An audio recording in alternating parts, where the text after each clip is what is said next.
राशिद, आखिरी एक रोज़ा मैच जो कि पाकिस्तान और ऑस्ट्रेलिया की क्रिकेट टीमों के दरमियान पर्थ के ऑप्टस क्रिकेट स्टेडियम में खेला गया था, वहाँ टॉस के लिए जो दो कप्तान मैदान में थे दोनों ही विकेट कीपर थे। और इस T20 सीरीज़ में ऑस्ट्रेलिया ने जोश इंग्लिस को जो है वो क़यादत की जिम्मेदारियाँ सुपुर्द की हैं।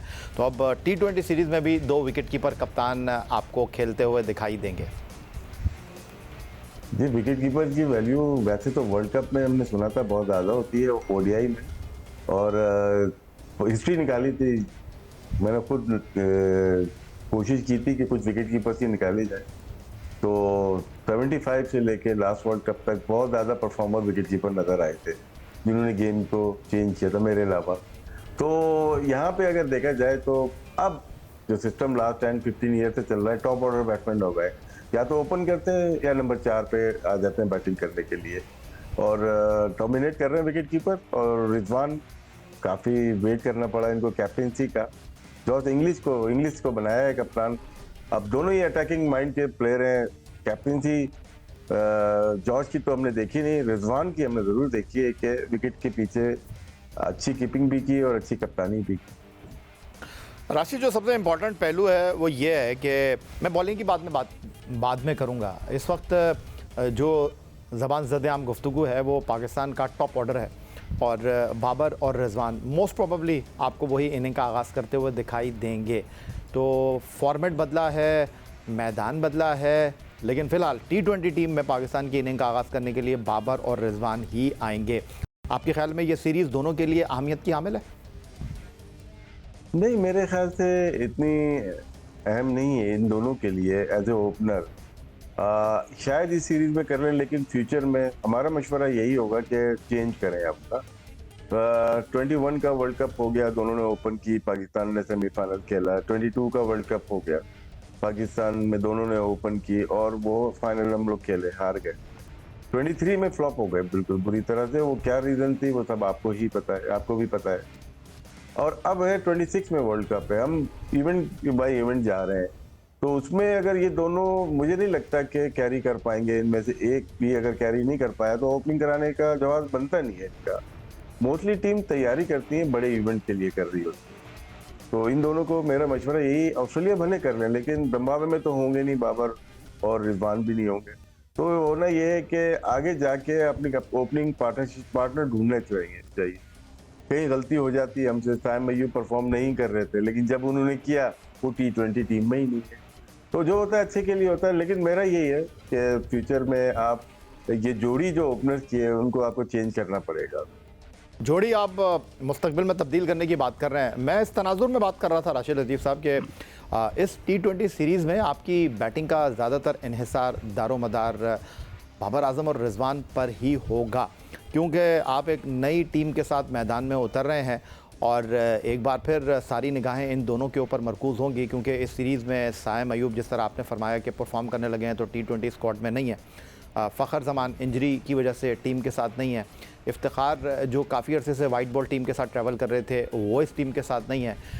फिर उसके बाद जो है उस्मान खान को आप लेकर आए हैं।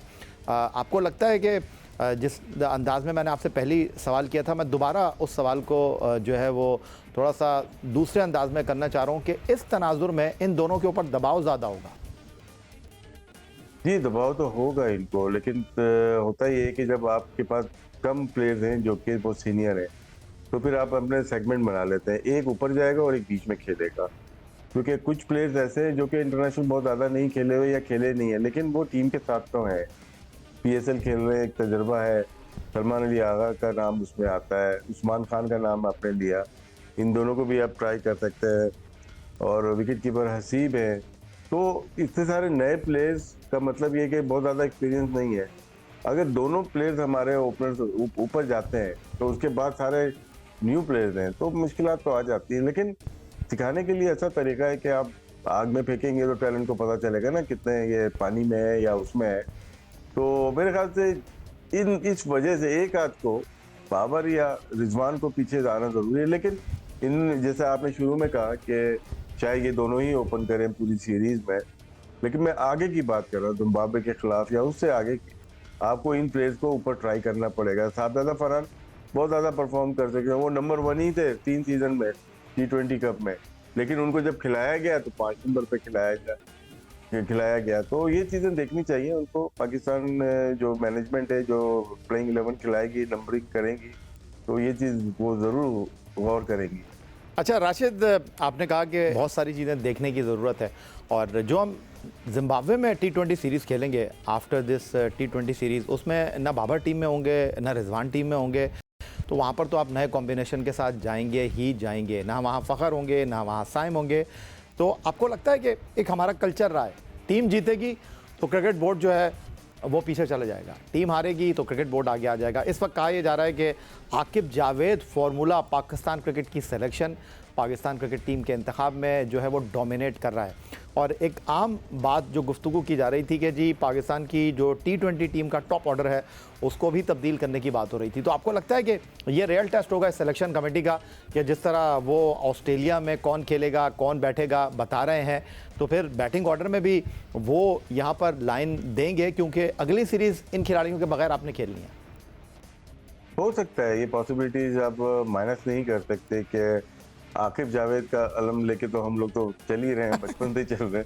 तो वो कोई इसमें शक की बात नहीं है और डाउट नहीं होना चाहिए। किसी को डाउट है तो होना नहीं चाहिए। ये मैं गवाह हूँ उन चीज़ों का। जो वो करते हैं सिंसेरिटी से करते हैं। गलती हो सकती है, उसका मार्जिन देते हैं, हम लोग क्रिटिसाइज भी करते हैं बहुत सारे लोगों को, लेकिन उनकी गलती डेलिबरेटली होती है। जी, इसीलिए यया भाई को देखा होगा, हमें देखा होगा चीखते हुए।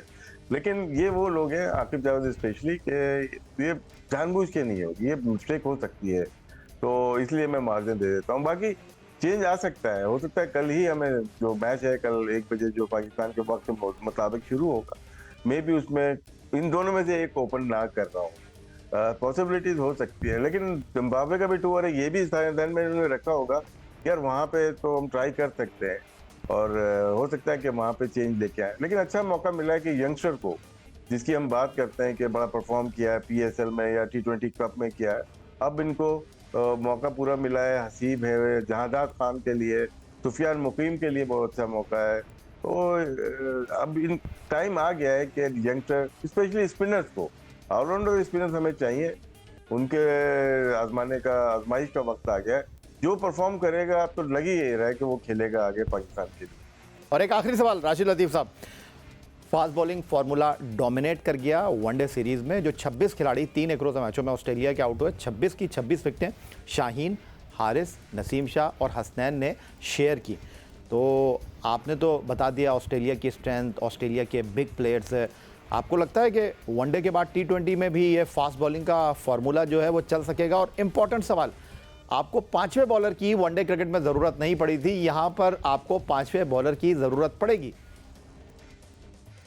जी बिल्कुल पड़ेगी, और हमारे पास यहाँ पे दो हमारे मेन बॉलर तो मौजूद हैं, तीनों मेन बॉलर मौजूद हैं। और देखिए जहादात को मैं तो देख रहा हूँ कि शायद वो डेब्यू करें, वो खेलें, वो अच्छे ऑलराउंडर नज़र आ रहे हैं। और स्पिनर्स भी हैं, अरफात है, हम सुफियान मुकीम है और सलमान अली आगा हैं। इनमें तो जाहिर सी बात है 2 बॉलर बॉलिंग कर सकते हैं। हमारे पेसर्स जो हैं, जिन्होंने नसीम हो जाए, शाहीन हो जाए और साथ में हारिस रऊफ हो जाए, बड़ा दहशत फैला दी। बड़े अरसे के बाद हमने वर्ड यूज किया दहशत का। एक जमाने में पाकिस्तानी फास्ट बॉलर की दहशत गर्दी होती थी, तो आज नजर आया है पिछले उसमें है उम्मीद। लेकिन सीरीज खत्म हो गई, वो पन्ना हमने पलट दिया, अब हम T20 में आ गए। T20 में डिफरेंट लेंथ होती है, उस पर एडजस्ट करने के लिए थोड़ा टाइम लगता है जरूर। लेकिन जो स्पिरिट एक दफा फिर नजर आई थी, वहां पे भी ऐसे ही लग रहा था कि शायद हम परफॉर्म ना कर पाए। उसी स्पिरिट के साथ अगर आते हैं, शाहीन बड़े खुश लग रहे थे खेलते हुए, पिछले दिनों भी हमने देखा, इतने ज्यादा हैप्पी नहीं थे, इतना एरोगेंस भी आ गया था उनके अंदर, लेकिन बड़े खुश इखलाक लगे फील्ड के अंदर, और रिफ्लेक्ट करती है। नसीम तो वैसे ही वो बड़े खुश इखलाक तो हैं, हारिस भी बहुत अच्छे टीम के साथ जल लग रहे हैं। तो ये टीम का माहौल लग रहा है कि बहुत अच्छा है, जिसकी वजह से टीम बेहतर परफॉर्मेंस करे। हमारी दुआ भी है, उम्मीद भी है कि पाकिस्तान अच्छा परफॉर्म करे। ये नहीं है कि आप सारे मैच जीतें, लेकिन इतनी फाइट करें कि लोगों को, शायकीन क्रिकेट को मजा आए।